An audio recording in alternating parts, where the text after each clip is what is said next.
नमस्कार दोस्तों, मैं डॉक्टर अखिलानंद पाठक, आपका दोस्त एक बार पुनः अपने YouTube चैनल अद्भुत भारत अनंत भारत के माध्यम से एक नए विषय पर आपके साथ बातचीत करने के लिए आया हूँ। मित्रों, पिछले दिनों केंद्र सरकार ने एक नई राष्ट्रीय भर्ती एजेंसी, इसको NRA कहते हैं, लॉन्च किया और यह एक क्रांतिकारी कदम है। देश में गैर तकनीकी पदों के लिए भर्ती की विभिन्न एजेंसियों के द्वारा जो भर्तियां होती थी उसमें समय, खर्च और परेशानियां ये अधिक होते थे। इस पर विचार मंथन बहुत दिनों से चल रहा था और इस पर विचार करते हुए केंद्र सरकार ने यह एक अच्छा प्रयास किया है। तो मित्रों, यह NRA या नेशनल रिक्रूटमेंट एजेंसी है क्या, इसके बारे में हम बातचीत करेंगे। हमारे जो नए मित्र हैं, जो स्टूडेंट हैं, उनको जानना चाहिए कि यह क्या है, पहले क्या था और अब क्या है और किस प्रकार से यह कार्य करेगा। तो मित्रों, राष्ट्रीय भर्ती एजेंसी NRA जो युवाओं के सपनों को साकार करने के लिए यह बनाया गया एक तंत्र है। इसमें मल्टी एजेंसी संस्था को जो पहले परीक्षा SSC और बैंकिंग, रेल, वित्त विभाग की अलग अलग टूल्स के द्वारा होती थी, अब उसको एक एजेंसी के द्वारा संपन्न किया जाएगा और उसको नाम दिया गया है CET, कॉमन एलिजिबिलिटी टेस्ट, यानी कि पात्रता परीक्षा, सामान्य पात्रता परीक्षा। इससे क्या होगा कि जैसे पहले कोई SSC की परीक्षा पास करता था, फिर RRB की परीक्षा पास करता था, फिर बैंकिंग की परीक्षा पास करता था और उसके बाद वह मेंस की परीक्षा पास करता था। इससे क्या होता था कि एक ही बच्चा SSC का भी, वित्त का भी और रेलवे का भी एग्ज़ाम देता था, तो उसमें भीड़ बढ़ जाती थी। अब क्या हो गया कि इन तीनों को कंबाइन करके CET के द्वारा एक कॉमन एलिजिबिलिटी टेस्ट कर दिया गया है और उसमें एक ही साथ उनको बैठने के लिए मौका दिया जाएगा और उनको एक प्रमाण पत्र दे दिया जाएगा। तो मित्रों, क्या होगा कि जैसे मान लीजिए कि किसी ने फॉर्म भरा है SSC का, किसी ने फॉर्म भरा है RRB का, किसी ने फॉर्म भरा है IBPS का, तो जब कॉमन परीक्षा पास करेंगे तो उसके एक कट लिस्ट होगी। मान लीजिए कि 80% अंक उसको प्राप्त हो गया, तो वो CET का प्रमाण पत्र लेकर के बैठ जाएंगे। और अब क्या होगा कि जैसे किसी SSC ने कहा कि भाई अब हमारे यहाँ भर्ती निकली है, तो और हमारे यहाँ कट ऑफ जो है वो 80 जाएगी, तो 80 वालों को उसमें ले लिया जाएगा। अब 60 है तो वो उसमें नहीं जाएंगे। ऐसे ही रेलवे वाले, ऐसे ही वित्त वाले। अब क्या होगा कि मान लीजिए कि आपके नंबर बढ़ाने हैं, तो आपको क्या करना होगा कि आप परीक्षा पुनः दे सकते हैं। पुनः दे के अपने नंबर को बढ़ा लीजिए और फिर आप एलिजिबल हो जाइए। अब इसमें फ़ायदा ये है, देखिए मित्रों, कि ये परीक्षा, पहली बात तो ये नीति 2021 से या 2022 से लागू होगी, इसके बारे में अभी और भी स्पष्ट होना बाकी है। और उसके बाद से यह एग्ज़ाम CET 2 बार होगा, यानी कि 6-6 महीने में। तो मान लीजिए कि मेरा नंबर अगर 50 आया और मुझे 60 करना है, 80 करना है, तो मैं दूसरी बार एग्ज़ाम दूंगा, तीसरी बार एग्ज़ाम दूंगा और अंतिम एग्ज़ाम जो मेरा अधिक नंबर वाला होगा, मैं उसको रखना चाहूँगा, तो वह 3 साल तक वैलिड रहेगा। यानी 3 साल तक आपको दूसरी फिर परीक्षा नहीं देनी होगी और जिस ब्रांच में आप जाना चाहेंगे उस ब्रांच की जो विशिष्ट परीक्षा है, यानी कि मेन एग्जाम होगा, उसको जब कॉल करेगी, भर्ती निकलेगी, तब CET वाले उसमें अप्लाई करेंगे। तो यानी एक बहुत सीधा सा तरीका हो गया कि कॉमन एलिजिबिलिटी टेस्ट के द्वारा SSC, रेलवे और IBPS वाले लोग अलग अलग क्षेत्रों में चले जाएंगे, तो वहाँ भीड़ कम हो जाएगी। क्वेश्चन पेपर मल्टीपल होंगे और मिक्स होंगे, इसमें GK भी होगा, इसमें इतिहास भी होगा, अंग्रेजी भी होगी, तो एक तरह की सब्जेक्ट वाइज आप उसमें तैयारी कर पाएंगे। वैलिड कब होगी तो बता दिया आपको मैंने कि वो 3 वर्ष तक वैलिड रहेगी।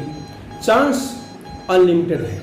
अब इसमें क्या है कि आप कितने बार भी दे सकते हैं चांस, लेकिन ऊपरी सीमा इसमें लागू होगी। यानी अगर सरकार उसमें मान लीजिए कि जनरल के लिए 40 रखती है, 28 रखती है, 20 रखती है, एग्जाम्पल है, कोई भी है, ऊपरी सीमा उसमें लागू होगी, लेकिन चांस आप उसमें 2 बार, 4 बार, 5 बार ले सकते हैं। इसकी जो मुख्य फ़ायदा है, एक तो सेंटर का, मित्रों इसका करीब 1000 सेंटर बनाया गया है। नहीं तो पहले उसमें क्या होता था कि मान लीजिए किसी जयपुर के स्टूडेंट को बेंगलोर भेज दिया, बेंगलोर को भेज के स्टूडेंट को पटना भेज दिया। अब क्या हो गया, सेंटरों को बढ़ाने से अब आप चॉइस का सेंटर ले सकते हैं। मान लीजिए कोई बीकानेर का है तो जयपुर बीकानेर लेगा, कोई पटना का है तो पटना का मांगेगा, अगर नहीं मिलता है तो पटना की जगह मान लीजिए इसको गोरखपुर मिल जाएगा।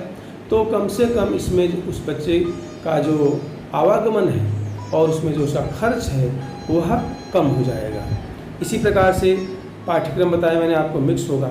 अब इसमें लेवल क्या होगा, तो मान लीजिए कि इसमें जो आप जानते हैं कि LDC, MTS और CGL, तो जिसका जो लेवल होगा 10th का होगा या 12वीं का होगा या बैचलर डिग्री का होगा, वह टेस्ट के हिसाब से ही लेवल आपको पास करना होगा। ये नहीं कि मान लीजिए CGL अगर BA पास, BSc पास, BCom पास वाले परीक्षा देते हैं, आपने पास कर लिया तो 10वीं के लेवल अपने आप लागू हो जाए, नहीं, आपको हर लेवल का एग्जाम यानी सर्टिफिकेट इकट्ठा करना होगा। 10th लेवल के एग्जाम के लिए 10th लेवल का CET का सर्टिफिकेट चाहिए, 12th वाले के लिए 12th का चाहिए, ग्रेजुएशन वाले एग्जाम के लिए ग्रेजुएशन का सर्टिफिकेट चाहिए। आप चाहें तो तीनों सर्टिफिकेट इकट्ठा कर लीजिए और जहां अप्लाई करना हो उस हिसाब से आप अप्लाई कीजिए। उसके बाद से मित्रों अब इसकी विशेषताएँ क्या है, तो देखिए जो सरकार ने सोचा छात्राओं के हित में, सबसे बड़ी बात इसमें है कि उम्मीदवारों के प्रयासों पर कोई पाबंदी नहीं होगी। सरकार 3 एजेंसियों के द्वारा जो परीक्षा करवाती थी उससे खर्चा बढ़ना, कानून व्यवस्था, पेपर बनाना और बच्चों को अलग अलग जगह भीड़ इकट्ठा हो जाती थी, एक ही बच्चा बार बार अप्लाई करता था, वो कम हो जाएगा। उसके बाद से आपके सेंटर आपके पास हो जाएंगे और बच्चे एक मिक्स सब्जेक्ट को लेकर के कोई भी कोचिंग सेंटर की तैयारी कराता है तो सब्जेक्ट वाइज तैयारी करवाएगा कि हाँ भाई हमारे को इतिहास, भूगोल, अंग्रेजी सारे का समग्र तैयारी करवाने से यह परीक्षा पास होने की एक मानदंड, एक स्टैंडर्ड जो है वो तय हो जाएगा। अब ये यानी एक स्क्रीनिंग है। तो अब आप समझिए कि आपको SSC की परीक्षा है, उसके जिसमें आपके जो ये परीक्षाएं कराएंगी वो मेनली रेलवे, वित्त और आपके गृह विभाग की जो SSC वाली जो मंत्रालय की परीक्षाएं हैं, तो ये परीक्षाएं इसमें शामिल होगी। ये स्क्रीनिंग परीक्षा है और इसके बाद से जो मेन परीक्षा है वह यथावत जारी रहेंगी। अब इसका नुकसान क्या है मित्रों, नुकसान इसका ये है कि 6-6 महीने पे आप परीक्षा तो करवा करके CET वाले सर्टिफिकेट लेके बैठ जाएंगे, लेकिन अगर रिक्रूटमेंट नहीं हुआ, भर्ती नहीं निकली, तो फिर इस प्रकार से एलिजिबल लोगों की बाढ़ आ जाएगी। जिस प्रकार से नेट में, जिस प्रकार से BEd में, जिस प्रकार से BST में जो क्वालिफाइंग सब्जेक्ट वालों की बाढ़ आ गई, यह बाढ़ आ जाएगी। और सरकार को इसको रोकने के लिए जिस प्रकार से ये टेस्ट करवा रही है हर 6 महीने पे, उसी प्रकार से एक रोलिंग मोड में भर्तियां भी निकालनी चाहिए, जिससे जितने लोग एलिजिबल हों उसके कम से कम 50-60% लोग नौकरी लग जाएं, फिर नए लोग आएँ। नहीं तो अगर 5 साल भर्ती नहीं निकली, 5 साल में 10 बार परीक्षा हो गई तो लाखों लोग इकट्ठा हो गए, तो फिर इससे फिर कोई इस भर्ती परीक्षा का फ़ायदा नहीं होगा। तो मित्रों ये थी राष्ट्रीय भर्ती एजेंसी, इसका हाल ही में भारत सरकार ने अभी अनाउंस किया है, प्रकाश जावड़ेकर जी ने, और बहुत अच्छा कॉन्सेप्ट है। इसमें एक ही कॉमन एग्ज़ाम के द्वारा आप स्क्रीनिंग करके और विशिष्ट एग्जामों की तरफ, मेन एग्जाम्स की तरफ SSC और उसमें रेलवे की तरफ जाने के लिए यह प्रक्रिया है। और आप इस तरह तैयारी करके और बहुत सारे अपने खर्चों को, बहुत सारे समय को बचा सकते हैं और बच्चों का हरासमेंट कम होगा और एक नई सोच के साथ नौकरी प्राप्त करने के लिए, बच्चों को नई गाइडलाइन करने के लिए जो गैर तकनीकी उम्मीदवारों को शॉर्ट लिस्ट करने का फार्मूला बनाया गया है, मेरे हिसाब से वही प्रारंभिक दौर में बहुत अच्छा है। देखते हैं कि किस प्रकार का होता है, इम्प्लीमेंटेशन इसका कैसा रहता है, व्यवहारिक कण क्या होता है और कितने लोगों को नौकरी प्राप्त होती है, भर्तियों पर यह डिपेंड करेगा यह संकल्पना।